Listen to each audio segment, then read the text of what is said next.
मेरे साथ दो खास मेहमान विजय सरधना अर्थशास्त्री हैं और साथ ही विजय वैद्य जैन आर्थिक मामलों के जानकार और अर्थशास्त्री। आप दोनों का स्वागत है। तो इस वक्त अगर मैं आपसे शुरू करूं विजय जी, क्या हम जो एक तरह से था रिकवरी हम कर चुके हैं रशिया यूक्रेन वॉर से, जो पैंडेमिक के असर थे उससे अब अर्थव्यवस्था सही पटरी पर है, सही दिशा में आगे बढ़ रही है? निश्चित रूप से देखिए 140 करोड़ से ज्यादा की आबादी इस देश की है, ग्रोइंग अर्थव्यवस्था है, सरकारी इन्वेस्टमेंट इंफ्रास्ट्रक्चर में बहुत हो रहा है, डोमेस्टिक इकोनॉमी में जिस तरह से इन्वेस्टमेंट्स हो रहा है, कंजम्पशन मार्केट्स हो रही हैं, पीएलआई स्कीम है, मेक इन इंडिया है, बहुत सारे छोटे बड़े जो इन्वेस्टमेंट्स प्रमोशन एक्टिविटीज हो रही हैं, निश्चित रूप से उसका असर भारत की अर्थव्यवस्था पे आपको देखने को मिल रहा है, डेवलपमेंट हो रहा है। और यही कारण है कि जो अनसैचुरेटेड मार्केट, भारत एक तरह से अनसैचुरेटेड मार्केट, तो जितना इन्वेस्टमेंट यहाँ आएगा उसकी वायबिलिटी बाकी देशों से ज्यादा हमें यहाँ देखने को मिलेगी। और यही बात दिखाती है कि भारत एक इमर्जिंग डेस्टिनेशन है, जिसकी बात आज मॉर्गन स्टैनली ने भी की है। तो इस बातों को हमें ध्यान में रखना है। और जहां तक बात है ओवरऑल इकोसिस्टम की, थोड़ी और अगर हम फोकस करें एमएसएमई को लेके, टेक्नोलॉजी ट्रांसफर टू एमएसएमई, अगर हम फोकस करें, स्किल डेवलपमेंट पे प्रॉपर फोकस करें, अगर ये दो चीजों पे ध्यान सरकार थोड़ा और बढ़ा दे तो रफ्तार और ज्यादा बढ़ सकती है। जी वे जैन, जहां ग्लोबल इकोनॉमीज इस वक्त कशमकश में है, स्ट्रगल कर रही हैं, ऐसे में मॉर्गन स्टैनली की रिपोर्ट वाकई बहुत बड़ी खबर है भारत के लिए। बिल्कुल ठीक कहा आपने। देखिए, वर्ल्ड की इकोनॉमी सारी, पर्टिकुलरली जो डेवलप्ड नेशंस हैं, यूरोप है, अमेरिका है, उन सब के ऊपर बड़ा अंकुश है आज की डेट में। बहुत सवाल उठा हुआ है।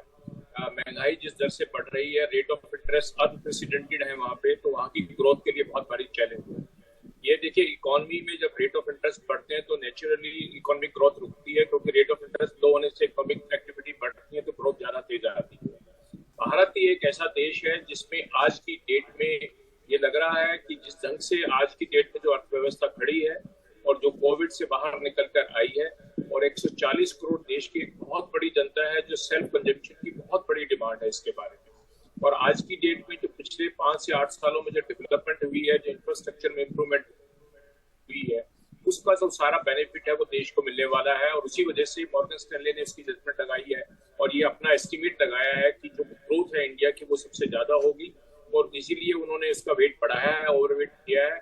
और चाइना के बारे में जैसे अभी विजय जी कह रहे थे, सैचुरेशन और अनसैचुरेशन का एक इश्यू होता है। अगर आपकी इकोनॉमी एक सैचुरेटेड लेवल में पहुंच गई है तो उसमें ग्रोथ होने के चांसेस ऑब्वियसली कम हो जाते हैं, क्योंकि उतनी ग्रोथ नहीं होती है। लेकिन आपकी इकोनॉमी अनसैचुरेटेड है तो ग्रोथ के चांसेस बहुत ज्यादा है। आज की डेट में हमारी पर कैपिटा जीडीपी लगभग $2,200 के बीच में घूमती है। अब अगर ये डबल होती है, जिसकी वजह से अंदेशा लग रहा है कि डबल होगी, जैसे ये डबल होगी तो नेचुरली कंजम्पशन इतनी बढ़ेगी और इतनी डिमांड आएगी, उसको हम कहते हैं मल्टीप्लायर इफेक्ट लेकर जाएगा। तो इसीलिए जो कहा जा रहा है कि अगले 7 साल या 8 साल में इंडियन इकोनॉमी डबल हो जाएगी, जो आज लगभग $3.5 ट्रिलियन की कहते हैं, तो वो 6 से 7 ट्रिलियन डॉलर के पास पहुंच जाएगी और पर कैपिटल ग्रोथ भी बढ़ जाएगी। तो उससे जो इकोनॉमी का जो अंदाजा लगाया है, जितनी भी एजेंसीज हैं जो इस टाइप के एस्टिमेट लगाती हैं, वो बहुत बारीकी से अध्ययन करती हैं कि देश में क्या आज की डेट में इसकी डेमोग्राफी है, क्या इसका सेक्टर है। तो लेकिन जो 2 फैक्टर आपने बताए थे, आर्टिफिशियल इंटेलिजेंस और महंगाई के बारे में, तो देखिए इंडिया की महंगाई अभी भी विश्व की महंगाई से उतनी नहीं है जितनी और विश्व के अंदर आई है। हमारे यहाँ सीजनल कुछ रेट बढ़ते हैं, लेकिन ऐसा नहीं है कि बहुत अनप्रेसिडेंटेड कोई महंगाई आ रही है जिसे कंट्रोल करना मुश्किल हो रहा है। तो मुझे नहीं लगता कि इंडियन इकोनॉमी में कोई भी सवाल आने वाला है। और इंडियन इकोनॉमी एक कोविड से बाहर निकलने के बाद अब जो सबसे बड़ा बेनिफिट ई कॉमर्स का, जीएसटी की जो इम्प्लीमेंटेशन की है, वो इंडियन इकोनॉमी को मिलने वाला है। जी, अब तो ऐसे में जो मॉर्गन स्टैनली की रिपोर्ट है, विजय सरधना, ये बताइए कि जो बुलिश स्टैंड लिया है भारत को लेकर, तो ऐसे में हमारे लिए, हमारी अर्थव्यवस्था के लिए ये किस तरह की खबर होगी? इसके बाद आप क्या कुछ चेंजेस या तब्दीली देखेंगे? देखिए, एक बात तो हमें जिस बात के लिए भारत सरकार और पूरी इंडस्ट्री को तैयार रहना चाहिए वो है डिसरप्शन ड्यू टू टेक्नोलॉजी। ये स्टेटस को नहीं रहेगा, बहुत तेजी से बदलाव आएगा। आर्टिफिशियल इंटेलिजेंस की जो बात कही गई है रिपोर्ट में, वो इस बात को बहुत क्लियरली कहता है कि आने वाले दिनों में आप डिसरप्शन के लिए तैयार रहें। इसका मतलब ये है कि हमें जो अपनी मैन पावर है उसका रीस्किलिंग करना होगा। अगर कंपनियों ने इस बात पे ध्यान नहीं दिया है, अभी भी हम चलता है माइंडसेट से बैठे हैं कि देखते रहेंगे, सेल होती रहेगी, जो मेरा रिलेशनशिप है बायर्स के साथ वो मेंटेन रहेगा, ऐसे होने वाला नहीं है। तो चैलेंज ये है कि बाजार बहुत तेजी से बदलेगा, कॉस्ट ऑफ प्रोडक्शन काफी तेजी से कम आएगी, जहां जहां पे भी अपना आर्टिफिशियल इंटेलिजेंस का रोल आएगा। क्वालिटी स्टैंडर्ड्स में बहुत तेजी से बदलाव होगा। मैं पूरी दुनिया में जितने भी कानून बदलते हैं, जितने WTO मेंबर हैं, करीब 170 देश हैं, उनका डेली बेसिस पे हम लोग एनालिसिस करते हैं कि दुनिया में किस तरह से कानून बदल रहे हैं अक्रॉस द सेक्टर्स। और मैं आपको ये बात बता दूं कि जिस तरह से छोटे छोटे देश भी, चाहे अफ्रीकन कंट्रीज हो चाहे ईस्ट एशियन कंट्रीज हो, जिस तरह से वहां पे रेगुलेशन बदल रहे हैं, जिस तरह से वो पुरानी टेक्नोलॉजीज को डिस्कार्ड कर रहे हैं और नई टेक्नोलॉजीज को अडॉप्ट कर रहे हैं, और उसके साथ साथ क्वालिटी स्टैंडर्ड्स बदल रहे हैं। ट्रांसपेरेंसी के लिए पूरी इकोनॉमी ऑनलाइन हो रही है, सारी फाइलिंग सिस्टम ऑनलाइन हो रहा है, ट्रेसेबिलिटी जैसी फंडामेंटल रिक्वायरमेंट, आपका ब्लॉकचेन जैसा payment and quality monitoring system, जिस तरह से पूरी दुनिया अडॉप्ट कर रही है, अगर हम लोग अभी भी पुरानी मानसिकता के साथ कंपनियां और बिजनेस चला रहे हैं, तो मुझे लगता है अगले 2 से 3 साल में बहुत बड़ी समस्या होने वाली है ऐसी कंपनीज को। तो उनके एमडीज को, उनके डायरेक्टर्स को, उनके सीईओज को भी कैपेसिटी बिल्डिंग के लिए तैयार होना चाहिए। सिर्फ जूनियर स्टाफ या फैक्ट्री मैनेजर की कैपेसिटी बिल्डिंग नहीं चाहिए। आज जो सबसे बड़ी कैपेसिटी बिल्डिंग भारत में चाहिए वो डिसीजन मेकर्स की चाहिए, डायरेक्टर्स की चाहिए, एचओडीज की चाहिए, एमडी सीईओज की चाहिए। अनफॉर्चुनेटली बहुत सीरियस गैप है उस लेवल पे, और जब तक वहां हम नई टेक्नोलॉजी और नए कॉन्सेप्ट को अडॉप्ट नहीं करेंगे, भारतीय कंपनियां जो आज एक कंफर्टेबल सिचुएशन में है, अगले 2 से 3 साल में बहुत तेजी से चुनौतियां आएंगी, और तब उनके पास भी टाइम नहीं होगा और भारत सरकार भी कुछ नहीं कर पाएगी, क्योंकि कंज्यूमर प्रेफरेंस बहुत तेजी से बदलेगा। तो ये एक बफर टाइम है हमारे पास अपने आप को अपग्रेड करने। एक और बात जो इस रिपोर्ट में कही गई है कि जो विदेशी निवेश है, जो फॉरेन इन्वेस्टमेंट है, उसमें बहुत ज़्यादा बढ़ोतरी भारतीय अर्थव्यवस्था में देखी गई है, जिसकी वजह से हमारी जो इकोनॉमी है वो रफ्तार पकड़ रही है। जैन, क्या इस रिपोर्ट के बाद हम और ज़्यादा बूम विदेशी निवेश में देख सकते हैं? देखिए, जब ये रिपोर्ट्स आती हैं, मैं यही कहने लगा था कि मॉर्गन स्टैनले जैसी कंपनियों की जो रिपोर्ट्स आती हैं, जो बाजार में आती हैं, उससे लोगों का विश्वास बढ़ता है, कॉन्फिडेंस बढ़ता है। अब अगर ये रिपोर्ट मॉर्गन स्टैनले की स्टडी करने के बाद इंडिकेट कर रही है कि इंडियन की इकोनॉमी इतनी ग्रो करेगी और इसकी जीडीपी इतनी बढ़ने वाली है, तो एक तो निवेश आपका सुरक्षित हो गया कि आप यहाँ करेंगे तो आपका निवेश सुरक्षित है। सेकेंडली, जो आप निवेश करेंगे उसके अंदर ग्रोथ आएगी।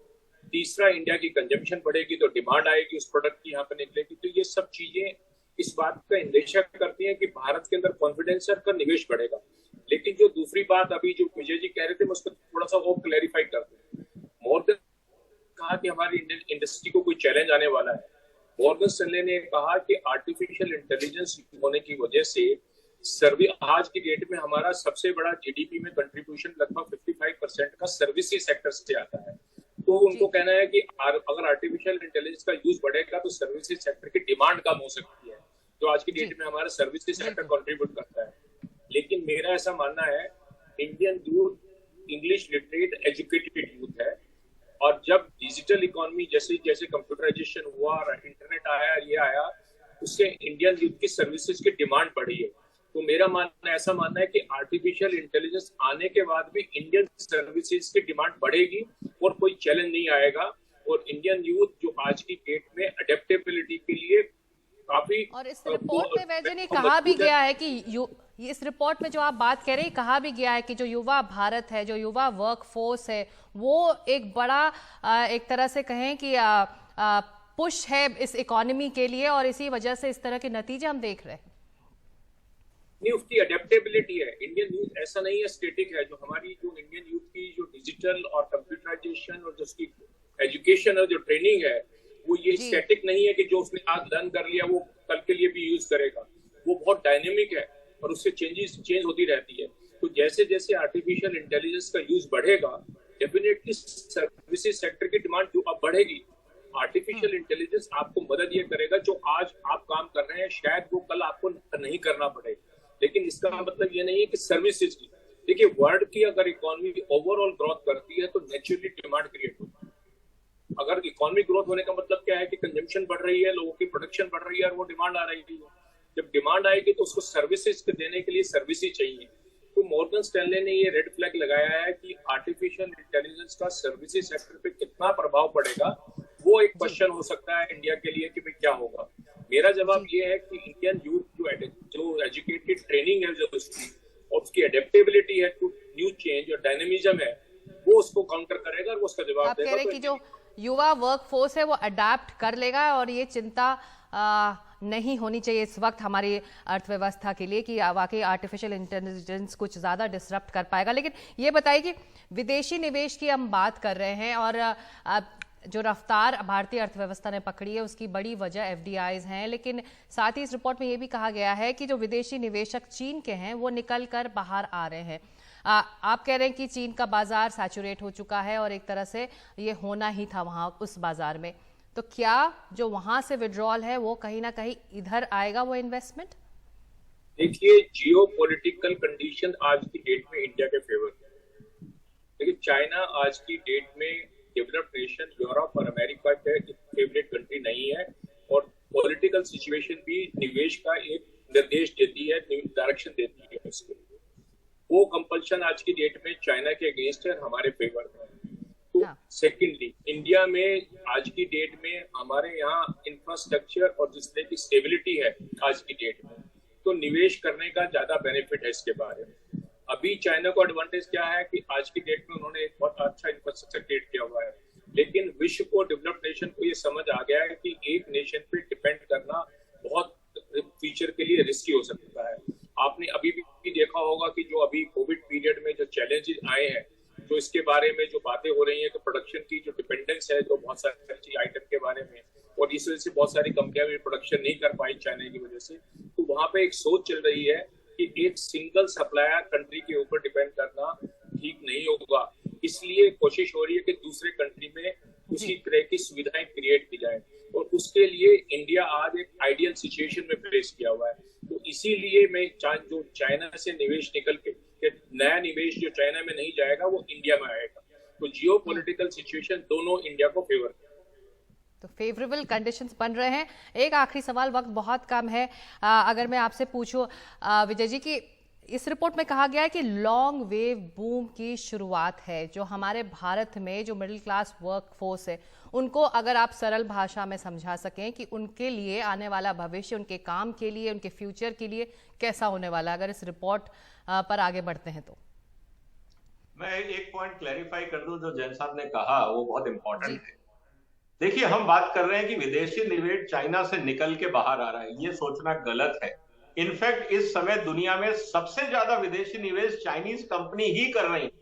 वो पूरी दुनिया में जाके वहां के एसेट्स खरीद रहे हैं। उनको भी ये पता है कि जियोपॉलिटिकल सिचुएशन में अगर लोग चाइना को इग्नोर करते हैं पॉलिटिकली, तो चाइनीज कंपनी आज मलेशिया में, थाईलैंड में, सिंगापुर में, अफ्रीका में, लैटिन अमेरिका में, हर जगह, ऑस्ट्रेलिया में, न्यूजीलैंड में, हर जगह जाके वो अपने एसेट बेस क्रिएट कर रहे हैं। और चाइनीज इन्वेस्टमेंट इस समय सबसे ज्यादा हो रहा है, अमेरिकन और यूरोपियन नहीं हो रहा है। ये बात हमें समझनी होगी, ताकि आप दुनिया में कहीं भी जाएं, अलग अलग नाम से कंपनियां होंगी, लेकिन उनकी ओनरशिप बैक एंड पे कहीं ना कहीं चाइनीज कनेक्ट होगा, क्योंकि आज उनके पास टेक्नोलॉजी भी है और पैसा भी है। ये हमें समझना।